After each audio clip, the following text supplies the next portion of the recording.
The candlelight flickers across silken shadows as you adjust your pearl necklace, preparing for tonight's gathering. Venice's most powerful men await your wit, your beauty, your secrets.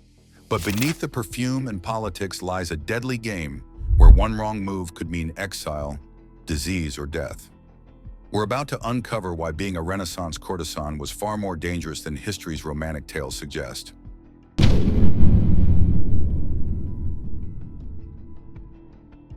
You're born into the 16th century Italy with few options.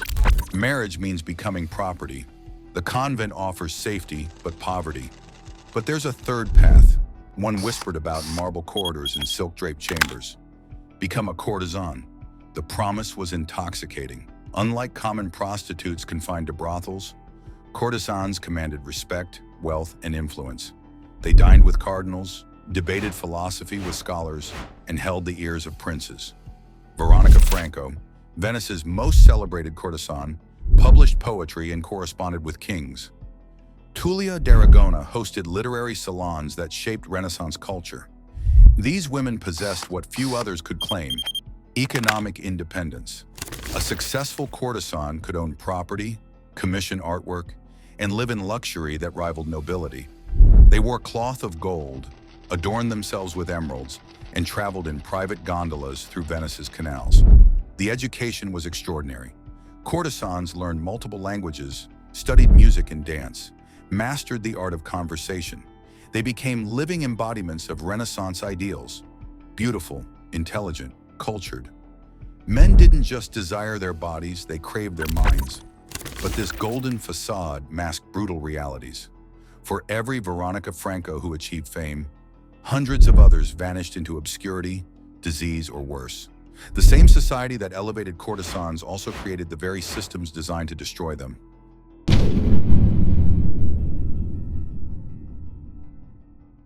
Surviving as a courtesan meant mastering the deadliest skill of all: reading men's minds while hiding your own thoughts. Every patron was a potential protector or destroyer. Cardinals who whispered sweet promises on Monday might denounce you from the pulpit on Sunday. Merchants who showered you with gifts could withdraw support the moment their wives discovered the affair. Nobility treated courtesans as exotic pets, cherished one day, discarded the next. The political landscape shifted like quicksand. When Pope Pius V launched his moral crusades in the 1560s, courtesans became scapegoats. Those who had once protected you suddenly needed to distance themselves. You learned to keep multiple patrons, never depending entirely on one man's favor. Jealousy was your constant companion, not just from abandoned wives, but from rival courtesans. They might poison your reputation, literally poison your wine, or steal your most valuable clients. Trust was a luxury you couldn't afford. The art of survival required constant performance. You memorized each patron's preferences, their political affiliations, their enemies. One careless comment about the wrong family could end your career or your life. You developed networks of spies among servants, maintained alliances with other courtesans, and always kept escape routes planned. Intelligence was your weapon, but information was dangerous currency. Know too little and you're useless. Know too much and you become a threat that needs eliminating.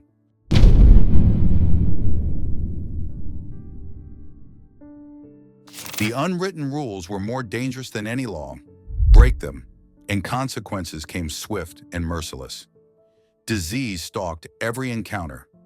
Syphilis, known as the French disease, could transform a beautiful face into a horror within months. Mercury treatments were available, but often proved more deadly than the disease itself. Many courtesans wore heavy makeup not for beauty, but to hide the telltale sores that would end their careers. Pregnancy was a career death sentence. Contraception existed: pessaries made from honey and crocodile dung, herbal potions, primitive barrier methods. But failure meant catastrophe.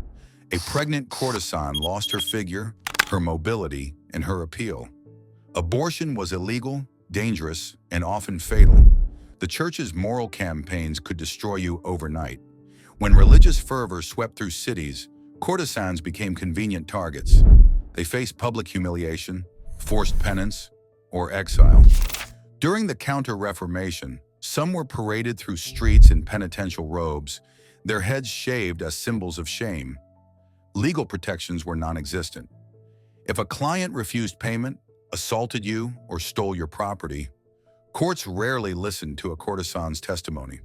You existed in society's shadows, visible enough to serve male desires, invisible enough to deny justice.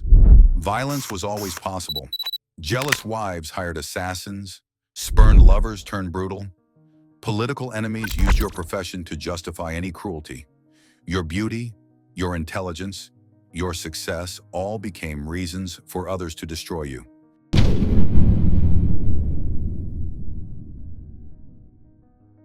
Despite the constant threats, Renaissance courtesans wielded cultural power that modern influencers could only dream of possessing. They were fashion revolutionists.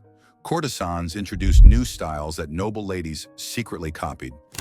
The Venetian blonde hair color, achieved through hours of bleaching in the sun on specially designed roof terraces, became Europe's beauty standard because courtesans popularized it. They wore chopins, platform shoes, that could reach 2 feet high, making them literally tower over other women. Artistic patronage flowed through courtesan salons. They commissioned portraits from masters like Titian and Tintoretto, not just for vanity, but as business investments.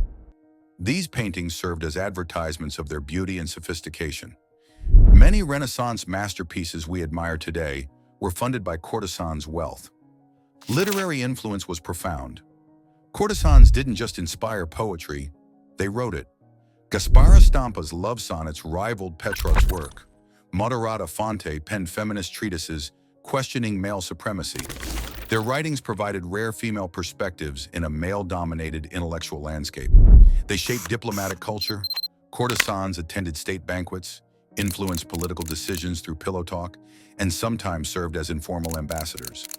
Foreign dignitaries expected entertainment from accomplished courtesans as part of diplomatic protocol. Music and dance evolved through their innovations. Courtesans popularized new instruments, commissioned compositions, and performed in private concerts that set cultural trends. They transformed entertainment from crude tavern shows into sophisticated art forms. But cultural influence came with a price. The higher you climbed, the farther you could fall.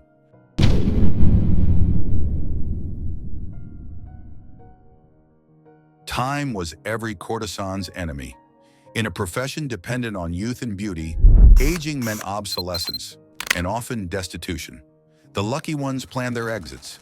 They married clients, retired to convents with accumulated wealth, or established schools for aspiring courtesans. Veronica Franco founded a charity for prostitutes, transforming her experience into social reform. But most weren't so fortunate. As their beauty faded, patrons disappeared. The expensive lifestyle they'd grown accustomed to became unsustainable without steady income. Many fell into poverty, turning to common prostitution or begging. Former courtesans were found dead in Venice's canals with disturbing frequency. Disease claimed others. Beyond syphilis, courtesans faced tuberculosis, malaria, and mysterious ailments that physicians couldn't treat. The stress of constant performance, irregular eating, and emotional trauma weakened their immune systems. Many died young, their names forgotten within years. Political upheavals could end careers instantly. When new rulers took power, they often purged the previous regime's associates, including their courtesans. The French invasions of Italy displaced entire courts, leaving courtesans without patrons or protection. Some faced violent ends. Jealous lovers, abandoned wives, or religious fanatics sometimes took justice into their own hands. Others were accused of witchcraft, poisoning, or espionage, charges that were impossible to disprove and often led to execution. The most tragic fate was erasure. Society that had once celebrated these women worked actively to forget them after their deaths. Their letters were burned, their portraits destroyed, their achievements attributed to male patrons.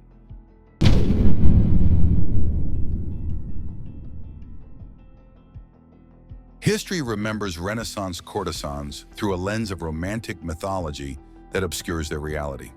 We imagine elegant women reclining on velvet divans, exchanging witty banter with charming gentlemen. The truth was far more complex and considerably more dangerous. Modern media portrays courtesans as empowered women who chose their destiny. While some did achieve remarkable independence, most were driven to the profession by limited alternatives. They made the best of impossible circumstances, displaying incredible resilience and intelligence. Their intellectual contributions were systematically minimized.